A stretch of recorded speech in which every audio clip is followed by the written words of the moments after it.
Hi guys, welcome back to the Early Show with Pastor Jean I, where I share with you news as well as unpack real-world events and offer practical advice, all from a Dharma perspective to help us to navigate the challenges that we face in everyday life.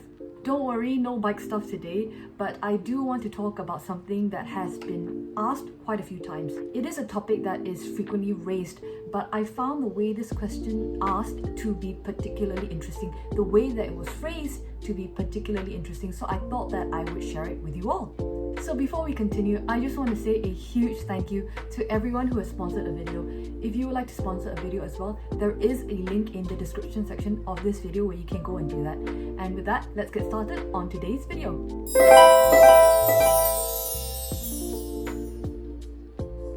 So let's talk about capital leverage. What is capital leverage? Capital leverage is connections, money, reputation, and so on. I was asked this question about capital leverage in Buddhism some time ago. Incidentally, when I was in the middle of a 200-kilometer bike ride, I answered the person at the time, but I wanted to share the answer with you because I think that there may be something in the answer that might be beneficial to some people. So the person's actual question was, if sufficient money is attained for a lifetime of personal spiritual practice, number one, is it not enough to solely focus on one's own spiritual development? Number two, or should one pursue capital leverage, money, connections, reputation, etc., even more to, number three, help spiritual centers, people, animals, change the world system, etc., basically help others? And number four, if one chooses to do both, in what ratios and why? How to even go about thinking about those answers? What are we optimizing for? What are some base assumptions? So I told them that I would answer their questions back to front. So I will answer the last question first, all the way back to the first one, because you need to know the basis in order to be able to talk about everything else. So they asked, what is the baseline and what are we optimizing for? The base and what we're optimizing for is what we believe in happens to us after death. Whatever it is that we believe happens to us after death should be what informs our decisions and our actions now. So why do people invest in certain companies? People invest in certain companies on the basis of how they feel the company perform in the future, and that is based on how the company is performing now, based on whatever decisions the board is making now, based on whatever preparations they're observing that the board has made for the future, and so on. So investment is an attempt to make an educated guess, and for most people it's a best guess scenario, but there are some people who try to work out a formula that they feel will help them to deliver or feel will help them to achieve an optimal result. And there are people amongst us who appear to have worked out that formula, and so we look to them for guidance. In investment, it would be people like Warren Buffett. But in Buddhism, the people who have worked out the best formula to get the optimal result are people like the Buddha and people like our gurus. So I repeat, the baseline and what we're optimizing for is what we believe happens to us after death. Whatever we believe will happen to us after death should be what informs our actions and what informs our decisions now. How can we come to a conclusion about what kind of actions and what kind of behavior we should enact with the guidance of people who have achieved the optimal result that we're trying to get, which is the Buddhas and which is our gurus. So the next part of the question is, if I have accumulated the necessary material resources in order to have a comfortable rest of my life, is it not enough for me to focus only on my own spiritual development? And the answer to that is, it's fine, and that there are traditions that do focus on that. And certainly most people are only able at the moment to be able to focus on our own development. However, there will come a time when our spiritual development will plateau, because if only I develop, if only myself develops, if I only focus on myself and I don't include anyone else, have I truly grown? Have I reached the full potential of my spiritual practice? So we have to combine this with the first part of the question, which is, what are we optimizing for? If we're only focusing on ourselves and only focusing on our own development, is our optimal state a state whereby everyone else continues to suffer and only we don't? How spiritual are we, and what is the state of our practice if we can't, or if we are unable to, or if we are unwilling to include other people? So the adage, aim for the stars, and if you don't make it, then you will hit the moon, and I'm obviously paraphrasing here, applies to us. It applies to our practice. If we aim to include everyone, it is doubtless that we will miss out some people. However, it is also equally doubtless that we will end up including certain people whom we might not have otherwise included. So question, can capital leverage be a part of Buddhism? Can capital leverage be a part of our spiritual practice? And to what extent, to what kind of ratio can capital leverage be a part of our practice, and to what extent or to what ratio should the pursuit of capital leverage be a part of our spiritual practice? Whatever decision is made, if you wish to make capital leverage or the pursuit of capital leverage a part of your spiritual practice, the most important thing is to be as steady and steadfast in your motivation as possible. If you're pursuing capital leverage in order to benefit somebody else, try to make that the core reason you're doing so. For most people, the reality is that our motivation is always shifting. Our motivation does not remain 100% altruistic all of the time, nor does it remain 100% selfish. Even, for example, someone who is painted to be extremely self-serving will always have a handful of people towards whom they generally feel more altruistic towards. So the practice for someone who is pursuing such type of leverage, keep adjusting their motivation back to the original one, to the original altruistic one. And when I talk about adjusting our motivation back to the original one, I'm not just talking about it in relation to the pursuit of capital leverage. I'm also talking about it in other aspects of our spiritual practice as well. For example, when we do retreats or when we do prayers, if we don't keep our motivation to be one of pure altruism, to be one of compassion, to be one of bodhicitta, even retreat can become harmful to our practice. For example, it can become something that boosts our ego instead of becoming a cause for us to practice humility. Oh, I'm doing retreat this week. I'll be in retreat for the entire week. Wow, that's amazing. You are so devoted. Did you know that I've done 1 million mandala offerings? I've even made a hole in my mandala set. That's incredible. You're incredible. It would be unrealistic for us to say that the pursuit of capital leverage is completely unnecessary and should not be a part of our spiritual practice, because the reality is that we have taken rebirth in a world and with a system that means that certain knowledge or certain institutions can only exist or can only proliferate with economic support. For example, Buddhism. Buddhism very heavily relies on the kindness of sponsors.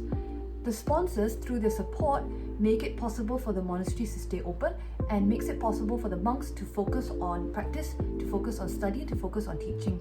If a monk or a teacher had to focus on farming or had to focus on dealing with students, had to focus on, administrative things and so on, it would dilute what it is that they're able to do. So imagine if someone like His Holiness the Dalai Lama had to spend all of his time dealing with sponsors, how would he be able to discharge the rest of his duties and do all of the things and carry out all of the activities that we admire and respect him for? If an orphanage director has to keep focusing on raising funds, how can they give their full care to nurturing and to educating the people who are under their charge? Now, capital leverage and the pursuit of it won't take up all of our time. So in the moments between the pursuit, the question is, what are we going to do? Because even if we make the pursuit of capital leverage a part of our spiritual practice, the reality is that at the moment of our death and at the moment of our passing, we will not be able to take with us any of the leverage that we have accumulated. And so it falls to us to still engage in activities that will help to prepare us for the moment of our passing. Under the umbrella of the activities that we can do and we can engage in are things like retreats, things like meditation, and things like more practice and more study. Meditations, retreats, and practices not only will help us at the time of death, but if we engage in them consistently, they will help give us education, help give us knowledge, help give us information, which will then help us to realign our motivation in the pursuit of our capital leverage, as well as helping us to create the foundation and basis for our success, which is karma. So last question. The question of ratios.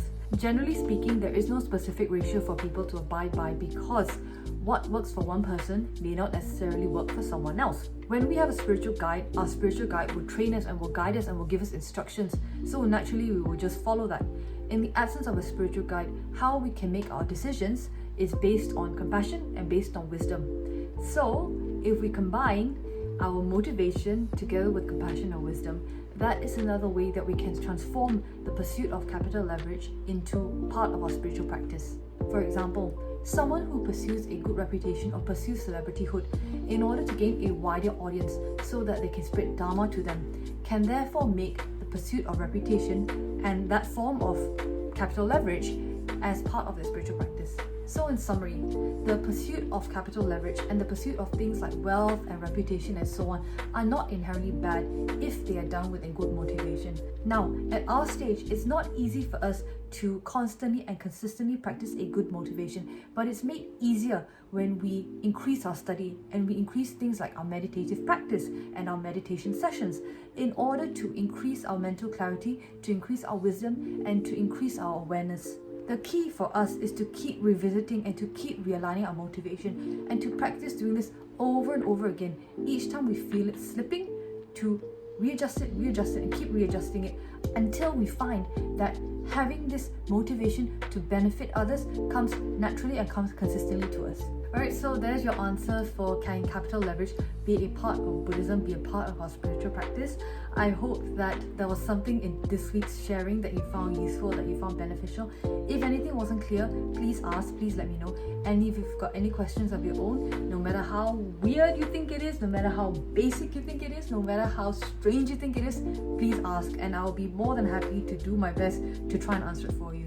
Thank you guys so much for watching. This is Dharma Breakdown for this week, and I'll see you guys next Sunday. Bye! Welcome to this week's It's a Plant-Based Life, where we talk about plant-based news, plant-based products, plant-based facts, and basically everything that you need to know in order to live a more plant-based life. Last week we talked about moving to a plant-based diet and the kind of impact that will have on our planet. This week I want to talk about something that's a little bit along those lines as well, except it's from the perspective of something that's a little bit more hidden, something that the privileged among us don't really have to think about on a day-to-day basis, and that is water. We already know that raising animals for food is the single largest contributor to wildlife extinction because we're constantly destroying rainforests in order to create more land, either to raise animals on or to grow the crops to feed them. But the other hidden issue is the huge water footprint that comes along with raising livestock to produce meat. According to National Geographic, your diet is probably the biggest slice of your water footprint, especially if you eat meat from cows and other animals fed with water-intensive crops such as corn. Cutting consumption of animal products in half would reduce the US's dietary requirements of water by 37%. The average US diet currently takes 1,320 gallons or 4,997 liters of water a day to produce. According to the Water Footprint Network, to produce a single kilogram of pork, it requires 5,990 liters of water. To produce a 225 milliliter glass of milk, 1,020 liters of water are required. Per kilogram of beef, 15,400 liters of water is required just to raise a kilogram of beef. This figure includes irrigation of grains and grasses for the feed, as well as water for drinking and for processing. So if you consider just how many people in the world have to live without access to clean water, have to live without access to adequate sanitation, have to live in a drought-ridden area, who have to deal with water insecurity every single day, it seems crazy to use so much water just for one burger, just for one meal. The reality is that clean drinking water is not an infinite resource, yet millions of gallons every single day is being diverted to supporting livestock and to growing their feed, whilst millions more is being polluted as a result of livestock farming. All of this is happening as well whilst we're being told to take shorter showers, to flush the toilet less and so on, all in order to conserve water. But if water conservation is the real issue, then surely it would make sense for us to take steps to conserve water in the fastest and most efficient way possible. So which one's more efficient and which one's easier? To abstain from a hamburger at lunch or to abstain from months of showers? It's your choice. You don't have to give up meat completely and you don't have to go cold turkey immediately. But the point is that each time you order meat, each time you buy meat, to think about what it is that you're ordering, to think about what it is that you're buying, and to think about the choice that you're making, the depth and breadth of your decision, and how much suffering is connected to your choice.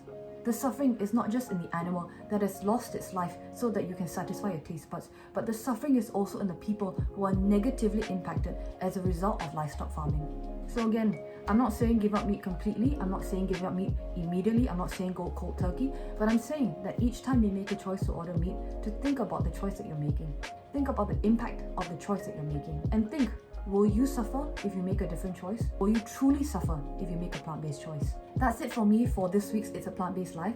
I hope that this short segment gave you a little bit more to think about, a little more food for thought in terms of your meat consumption. As ever, there are plenty of resources available online for free, so do read up and do keep educating yourself, and I will see you guys next week. Bye. Welcome to this week's weekly roundup, where I talk about things that are going on throughout the organization, as well as talk about events that are coming up. This week has been a completely full-on week, starting on Sunday with the virtual Lamrim class as usual being held online. We finished week 7 of a 38-week course. Work is also continuing on the Tsem outdoor Relic Stupa. So on Monday, nice bright and early at 7:30 in the morning, the puja house team did a consecration puja where they consecrated the land where the earth vase is going to be lowered into the ground underneath the outdoor Relic Stupa. They started by reciting Ganan Lagyama, which is the Guru Yoga on Lama Tsongkhapa, before reciting Mixema, and then they engaged in the Tsem Guru Yoga. This was followed by a recitation of Naduk Chaduk, followed by the recitation of Tsem Swift Return Prayer before they recited dedication prayers. And don't forget, Qingming is coming up on April the 4th, and Qingming is a Chinese cultural festival that's celebrated to honor our dearly departed loved ones. Traditionally, Qingming is observed by going to the burial site and cleaning up the burial site of our deceased relatives before we make offerings of food, incense, and burning just paper offerings to create good fortune for those in the afterlife. Now, thanks to the restrictions this year, we're not able to observe Qingming in the traditional way, but there are still things that can be done in order to create merit to be dedicated to those who are dearly departed. And if you go to vadrasecrets.com, you'll see many ways that you can make offerings to dedicate this merit to your loved ones. I also hope that you guys were able to take in JP Tong's Detox Your Mind class, which was on March the 13th on Experience. If you weren't able to at the time, you can always revisit the video, but I do highly recommend actually signing up for the class so that you can take part in the private workshop that happens immediately after the live stream. The next Detox Your Mind session is on March the 20th, and it's going to be on the topic of keeping ourselves busy. So don't forget, make sure that you sign up as soon as possible. In fact, do it immediately after this video. That's it from me for this week. Thank you guys so much for watching this video. As ever, if you've got any questions at all, please feel free to ask me and I will do my best to answer them for you. I'll see you guys next week. Thank you for joining me, and don't forget to be kind to each other.